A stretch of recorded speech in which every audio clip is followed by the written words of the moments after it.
사도 바울은 오늘 빌립보 성도들에게 복음에 합당하게 살 것을 권면합니다. 27절 앞부분입니다. 오직 너희는 그리스도의 복음에 합당하게 생활하라. 여기서 생활을 한다는 것은 시민으로서 살다 혹은 시민으로서 영향력을 행사하다 이런 뜻이 있는데요. 당시 빌립보 교인들은 로마 제국의 속국이었고 그들의 통치를 받고 있었지만은 동시에 로마 제국의 시민이기도 했습니다. 그렇기 때문에 빌립보 사람들은 로마 시민으로 살아간다는 것이 어떤 것인지 알고 있었습니다. 로마인의 생활 방식이 무엇인지, 로마인들에게 주어지는 혜택은 무엇이고 또 의무는 무엇인지, 또 그런 것들을 빌립보 교인들은 알고 있었고, 그렇기 때문에 빌립보 이 시민으로 살아간다는 것이 어떤 것인지 알고 있는 빌립보 성도들에게 사도 바울이 한 가지 더를 이야기하는 것입니다. 여러분들이 로마 시민권으로 살고 있지만 여러분에겐 한 가지 더 시민권이 있습니다. 그것은 바로 하나님 나라의 시민권입니다. 여러분이 예수님을 믿고 하나님 나라의 백성, 하나님 나라의 시민이 되었으니 이제 하나님의 뜻을 따라서 그분의 백성답게 살라고 권면을 한 것입니다. 27절에 그리스도의 복음에 합당하게 생활하라 라고 하는 것은 바로 하나님 나라의 백성답게 살라고 하는 권면인 것입니다. 그렇다면 하나님 나라의 백성답게, 하나님 나라의 시민답게 살아간다는 것이 구체적으로 어떤 것일까요? 오늘 본문을 통해서 두 가지를 살펴보겠습니다. 첫 번째는 한 마음으로 서서 한 뜻으로 복음을 위해서 협력하는 것을 말합니다. 다시 말해서 한 마음으로 협력하는 것을 말하는데 사도 바울은 우리에게 그리스도 안에서 한 마음을 가지고 협력하라 이렇게 권면을 합니다. 왜 이런 권면을 했을까요? 그 이유는 우리가 서로 한 마음이 아닐 때가 있고 한 뜻이 아닐 때가 있기 때문에 한 마음과 한 뜻으로 협력하라고 말을 하는 것입니다. 빌립보서 1장 14절을 보면 사도 바울이 자신이 옥에 갇힐 때를 회상하는 그런 내용이 나오는데, 자신이 옥에 갇혔을 때 평소에 복음을 전했던 것처럼 빌립보 교인들 역시 자신의 뒤를 따라서 열심히 복음을 전했다 이것을 말하고 있는데, 근데 그 바로 다음 절의 15절 말씀을 보면 복음을 전하는 데에도 그 동기가 각각 다르다는 것을 보게 됩니다. 어떤 사람들은 순수한 마음으로 복음을 전하지만은 어떤 사람은 투기하는 마음으로, 또 다투는 마음, 분쟁하는 마음으로 복음을 전하고 있는 것을 보게 됩니다. 빌립보 사람 중에는 이런 사람도 있었던 것 같습니다. 사도 바울이 오기 전에는 내가 사람들의 인기와 주목을 받고 있었는데 사도 바울이 오면서부터 바울이 주목을 받고 있다, 바울이 사람들의 인기를 끌고 있다, 난 이게 너무 못마땅하고 질투가 난다, 이런 사람들이 평소에 있었는데 사도 바울이 복음 전하다가 옥에 갇히니까 옳다, 좋다, 나한테 드디어 기회가 왔다 하는 것입니다. 열심히 복음을 전합니다. 열심히 복음을 전하는데 그 동기가 무엇인가? 이제부터 나를 주목하라는 것입니다.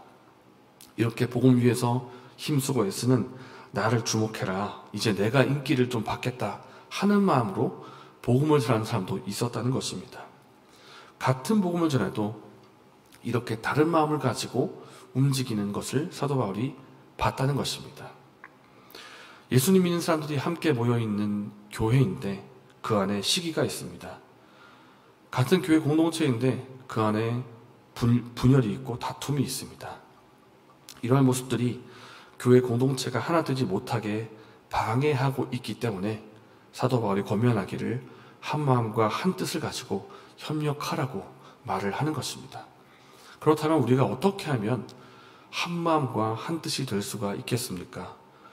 우리 각자를 보아도 살아온 배경이 너무나 다르고 경험도 다르고 생각도 다릅니다. 심지어 쌍둥이라고 할지라도 생각하는 것이 다른데 이런 우리가 어떻게 하나가 되고 한 뜻이 될 수가 있겠습니까? 우리의 힘으로 될 수가 없기 때문에 성령의 도우심이 반드시 필요합니다.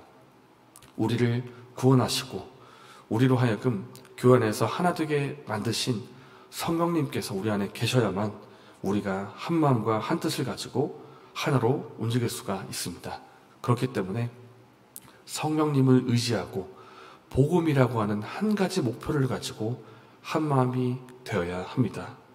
그러므로 성령님을 의지하고 복음 위에서 협력하고 하나 되는 저와 여러분 되시기를 바랍니다. 첫 번째로 복음에 합당하게 생활하는 것, 하나님의 나라의 시민답게 생활하는 것은 한 마음과 한 뜻을 가지고 복음 위에 협력하는 것이었습니다. 두 번째는 복음을 위해서 고난을 감당하는 것입니다. 함께 29절의 말씀을 읽겠습니다.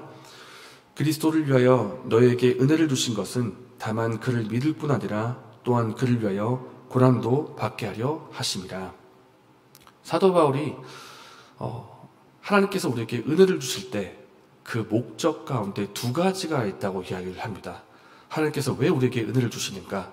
그것은 죄인이요 멸망받을 수밖에 없는 우리가 하나님의 은혜를 받아서 구원받게 하는 그런 목적도 있지만은 구원받은 이후에 성도에게 찾아오는 고난도 감당하기 위해서 은혜를 주신 것도 있다. 그렇게 말을 합니다.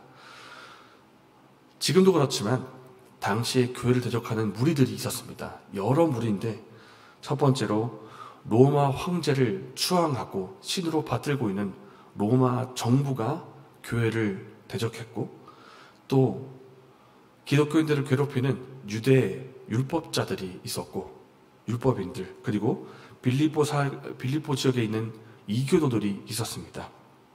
빌립보 교인들은 이들로 인해서 대적을 받고 공격을 받고 있었습니다.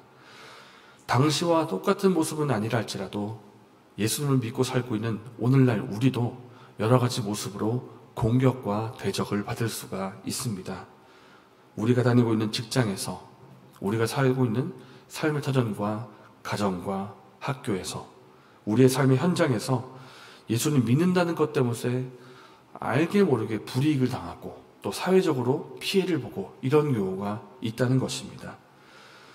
사도 바울은 이렇게 방해를 받고 공격받는 우리를 향해서 28절 말씀에 고난받는 것을 두려워하지 말라고 말합니다. 고난받는 거 두려워하지 말고 오히려 내가 고난받는다는 것을 구원받았다는 증거로 삼으라고 그렇게 말을 합니다. 그러니까 시각을 바꾸라는 것입니다. 고난 때문에, 물론 고난이 쉬운 일은 아니지만 고난 때문에 단지 두려워만 하는 것이 아니라 고난을 오히려 내가 구원받았다고 하는 증거로 삼고 기뻐하라는 것입니다. 고난받는 것이 왜 우리가 구원받은 증거가 되겠습니까? 이 고난은 아무에게나 주어지는 고난이 아니기 때문입니다. 고난은 아무에게나 주어지는 게 아닙니다. 하나님 백성이 아니면 고난을 받을 수가 없고, 예수님 믿기에 합당한 자, 그러니까 너가 그리스도인이구나, 너가 정말 예수님을 따르는 예수님의 제자이구나 라고 하는 하나님의 인정이 없으면 고난은 우리에게 허락되지도 않습니다. 그렇기 때문에 우리가 고난받는 그 이유가 예수님 믿는 것 때문에, 예수 그리스도의 제자이기 때문에 받는 고난이므로 이것이 구원받은 증거가 되는 것입니다. 사도행전 5장에서 사도들은 복음을 전하다가 책짓질을 당합니다. 그것도 당시의 종교 지도자인 대제사장과 사두개인에 의해서 채찍질을 당합니다. 이거 얼마나 수치겠습니까? 그 당시의 종교 지도자입니다. 사회적인 높은 지위 있는 계층에 있는 사람들이 내가 예수님 믿는 것을 무시하고 채찍질을 가하는 이것이 얼마나 고통이고 수치겠습니까? 그런데 오히려 사도들은 이것을 기뻐했습니다. 뭐라고 기뻐하는가?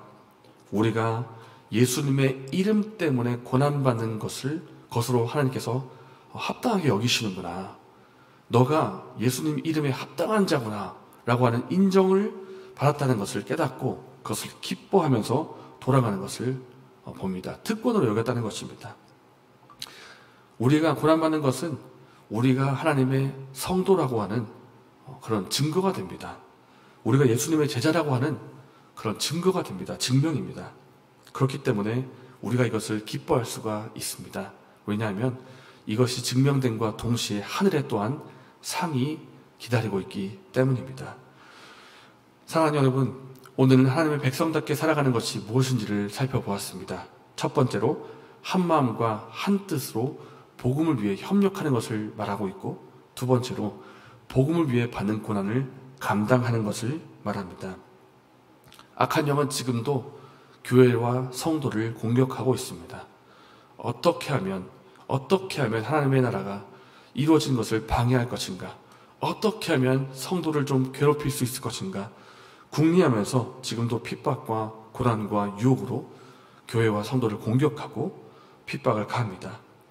우리가 이러한 때일수록 사도 바울의 권면을 받아서 한 마음과 한 뜻으로 복음을 위해 협력하고 또 고난을 감당하는 저와 여러분 되시기를 바랍니다. 이 시간 말씀 생각하며 기도하겠습니다. 우리가 하나님의 사랑을 받는 하늘의 백성답게 복음에 합당한 삶을 살아가게 하여 주셔서 성령께서 교회가 이미 하나 되게 하신 것을 믿게 하시고 성령님을 의지하여 한 마음과 한 뜻으로 살게 하여 주셔서 그리고 복음을 위해 받는 고난도 감당할 수 있는 우리가 되게 해 주셔서 이렇게 기도하시고 개인적인 제목으로 기도하신 후에 자유롭게 돌아가시겠습니다.